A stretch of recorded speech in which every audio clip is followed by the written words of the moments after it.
Baby piercing. That is the next question. Well, my little baby is going to be a girl, so yes, I am going to pierce her ears, just not very early. When I was a baby, I got my ears pierced, and people still thought I was a boy, but that's not why I'm going to pierce my baby's ears. When I was a baby, I got my ears pierced as soon as I was able to. My mom pierced my ears, and I don't remember it at all.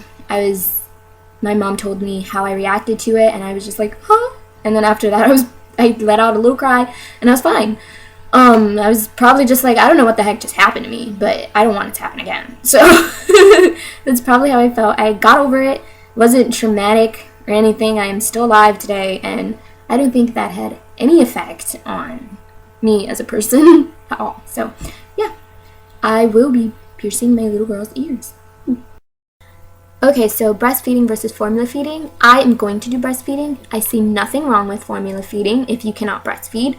But for women who are just like, oh, I don't want a little girl on my boobies, that's so weird. Like, no, it's not weird, because then we wouldn't have boobs, you know? That is what our boobs are for. And I'm sorry you had to see me shake my boob. But that is what our boobs are for. They're made to produce milk. It's an amazing thing, and I'm definitely going to use it.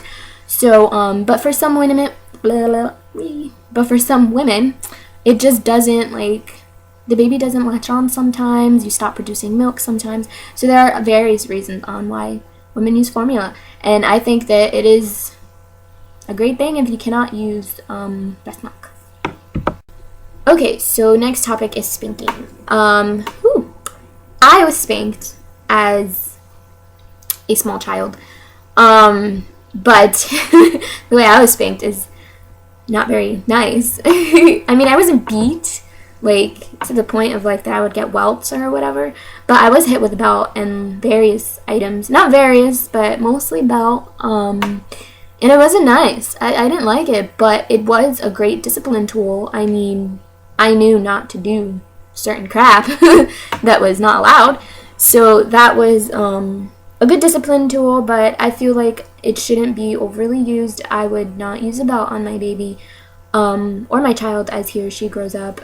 And I think after a while, spanking just doesn't even work anymore, only because spanking a 13-year-old is like, I don't even know if that exists nowadays, only because 13-year-olds would just throw back, oh, hey, I'm going to get the cops on you, or something like that. You know, so spanking as a small baby, I guess like a little pat on the hand, on the little booty or something. Booty, that's a funny word. But, so yeah, spanking, I don't know if I'm going to use that, but I didn't see anything wrong with it. Okay, so the next one is Cosleeping, which I did with my mother for a very long time. In fact, I still do. Well, actually, when I used to live with my mother, in the apartment we had, they only had 2 bedrooms, and the bedroom for me and my 2 other brothers was extremely tiny. Even if we had bunk beds, it was just like, there's no way that all 3 of us are going to fit in there. So, my mom has a king-size bed. Like, the thing is huge. I don't even know how she sleeps on it by herself now, but it is huge. It is a humongous bed that is amazingly soft, and I want a king-size bed. But, if I have a big enough room for it. But, so yeah, me and her slept on the same bed, those years when I was living there. So, I mean, I don't know why. I mean, the only thing I can feel that is controversial about this is because if it's a little baby, you can roll over and squish your baby, and you do not want to do that. It's horrible. Don't squish your children. So yeah, I don't know if I'm going to let my baby sleep with me in my bed. The room that we are renting right now is extremely tiny, so the baby will be close to me, whether I want it to be or not. So, there you go. The only reason I would be scared to go sleep with my little baby is because it's a baby. They're very fragile when they're infants. I mean, my grandma's a babysitter, so she takes care of plenty of infants, and it's like... Okay, so the next one is rather long. It is, let me see here, homeschooling versus public schooling versus private schooling versus charter schooling, and I added in Catholic schooling. Ooh, only because nobody added that in, and I was like, wait, but isn't there Catholic school? But I guess you can put that also in the private school area, only because Catholic school is sort of, you can consider it private school. The only difference is that it's very religious. You have like a religious aspect into it. It's just that you do have to pay for it. So thus the private schooling thing. For homeschooling, I feel that you, unless my child is being extremely bullied, I don't see a reason for homeschooling. If they really want it, then yes, I will, that choice is up to my child, whether they want homeschooling or not. And if they do choose homeschooling, I'm going to put them in an extracurricular activity, just so that, like, for example, gymnastics, karate, ballet classes, dance classes, whatever it is, just so that they can still be social with other teenagers or whatever age they decide to do homeschooling, just to be social with their age group, so that they don't lose that sense of companionship. You know, it's very healthy for children to have friends and best friends and all of that, you know, share experiences with them. So I have no judgment against homeschooling, but that's just what I would do. Public schooling is probably the way I'm gonna go with my baby. Charter schooling is kind of, we have a lot of those in New York City rather. They're kind of like lottery schools. Think of the lottery. If you win the lottery, you get picked for the school, and the schools are very good. So if my baby was picked for a charter school, I would definitely allow them to go. I mean, it's awesome. Charter schooling is awesome. Private schooling, I do not have enough money for that. I mean, I don't see any difference between public and and private, because they're both equally good. You have great public schools and you have great private schools. It's just that you have to pay for them. So I'm most likely not going to do that. I'm a teen mama. I don't have a bajillion dollars.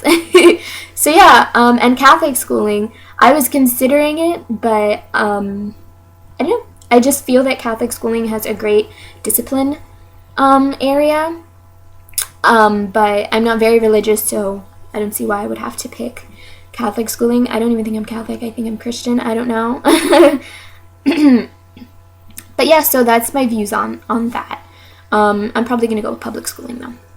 Okay, so vaccines. Issues there.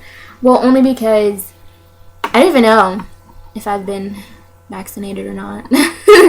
I know that as a child, I wasn't at all. My mom did not do vaccinations because when she did, we got extremely sick, and that was not cool for her.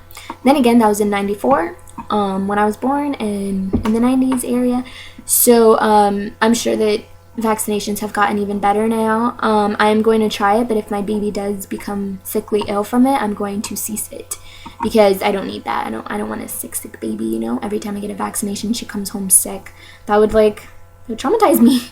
I'd just be having to medicate my baby even more from the vaccination. Now I'm going to add more medicine into them. So yeah, that's my views on it.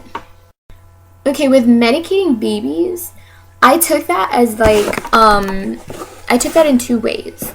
I took that in the way of using Tylenol on over-the-counter medication. That's fine, because they come in correct dosages. They even come where some are specially made for just little toddlers and babies. So I'm perfectly fine with giving my baby like Tylenol or something if she is sick. So that's perfectly fine. But the other aspect is, like, if my baby has ADHD, I do not agree in overly drugging them just to calm it down. Only because there are activities that have been made so that you don't have to use the drug. You know, I've watched countless documentaries about ADHD and over-medicating the baby, and I would not want to do that to my baby, you know. If I have to sit there and do hours of activities with my child, I will do it, just so that they won't, they won't have to take all those crazy drugs. But yeah, that's my view. Okay, so the next is cloth diapers versus disposable. When my baby is born, I will be using disposable diapers, only because I have issues with, I don't know, I have to call it like an OCD of cleanliness. For me, if you wet your underwear. Like, even as a child, if I wet my underwear, my mom could put it in the washing machine, and when she said she washed it, I'd be like, oh, yeah. And then I'd throw it away. And my mom didn't know why all my underwear was going nuts. It's because I was peeing on them all the time. Probably should have been better potty trained. But, anyhoodles, yeah, I don't know. I feel that if you pee and poo on a cloth over and over and over again, there's stains that even if it may smell nice, but there's still that stain that just can't come off. And I don't like it. Ugh. I'd rather just have my baby poop in a disposable, just throw it away and never see it again. So yeah, that's my views. My baby will be using disposables. Okay, the last is the crying out method, which I don't see anything wrong with it unless you over abuse it. Like, the only reason I would see anything wrong with the crying out method is if you let your baby cry out for literally till they are out of breath and wheezing and all that stuff. You know, you don't want to put that much stress on your baby. But to teach them to sleep by themselves and things of that nature, then yeah. I wouldn't go farther than 5 or 6 or 7 minutes, only because I would feel way too bad. I'd just go over there and cuddle. And I got a pamphlet from my OBGYN doctor, my regular doctor visits, and they gave me a pamphlet of what to do. And it tells you, you know, check to see if you want to sing to your baby, hum to your baby, if your baby is hot, warm, cold, maybe, whatever. Just try everything before you result in the crying out method. So yeah, that's what I do. And probably it wouldn't even last more than 5 minutes. Any hoodles. But yeah. Okay, so that was my views on everything. These are strictly just my opinions. So, I hope I didn't offend anyone in any way, and if I did, it's not what I wanted to do. So yeah, thank you for watching. Definitely check out my abortion story video, which I will be posting after this. And, yeah, thank you guys for so much support, and write all the comments you need in the comment section below. Just please don't be rude. You know, I'm not being rude to anyone's views. I didn't bash anyone for agreeing or not agreeing with anything I say. You know, they're your views. So yeah, any hoodles, ciao.